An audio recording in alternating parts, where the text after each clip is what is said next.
The Sock Hop Dream. I'm Lamont, and I'm 8 years old. It's now September, and a week from today would be my first day of a new school year. I was already worried about it.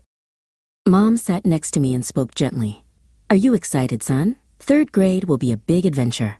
I was thinking, no, I'm not excited. Making friends last year in 2nd grade was the hardest part. My old teacher, Mrs. Reed, would write on my report card how much I would stare out the window and daydream. I would imagine myself out on the sea fighting pirates on a tall wooden ship. Or I would be a cowboy riding my horse, paint a pinto with brown and white patches. We'd ride into town and help the sheriff tame a bunch of wild outlaws. It was always easier in my head. But now I had a new teacher, Miss Brown. She had a striking streak of gray hair running down to her shoulder. I was glad my only friend, Carlton, would be in her class too. Miss Brown smiled as she wrote on the blackboard. "In 3rd grade, we will learn to read what we write and write what we read, and then we'll tackle multiplication and division." A couple of days later, she announced something called a sock hop. I raised my hand.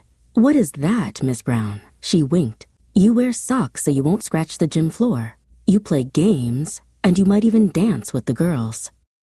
I was still thinking about the hop that afternoon when a storm rolled in. I jumped in every puddle on the way home. Splash, splash, splash. Mom told me to put my soaking socks in the dryer, then go to bed. While the socks are in the dryer, I feel myself tumbling round and round and round. I'm so dizzy. Suddenly, the colors swirl and transform, and I end up in a strange new world where socks come alive. They're singing and dancing and telling me their stories. How wonderful it is to be here. I meet the mayor of Socktown. He welcomes me and gives me the key to the town. Later, we go to a basketball game on a sock-sized court. Knee-high sweat socks are the players, bobby socks are the cheerleaders, and dress socks and business suits are sitting in the stands, cheering. At the basketball game, I meet a bobby sock, the mayor's daughter. The music softens.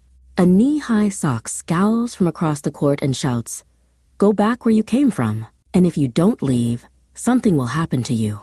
I tell him I don't know how to go back, and I don't want to anyway. I like it here. I become friends with Holy Socks and Torn Socks, and Bobby invites me to a sock hop dance. The music slows, the colors fade, and suddenly I hear my mom's voice. "Son, it's time to wake up and get ready to go to school." The dream is gone, but somehow, I think the socks remember too. This story was written by Kevin R. Gregory.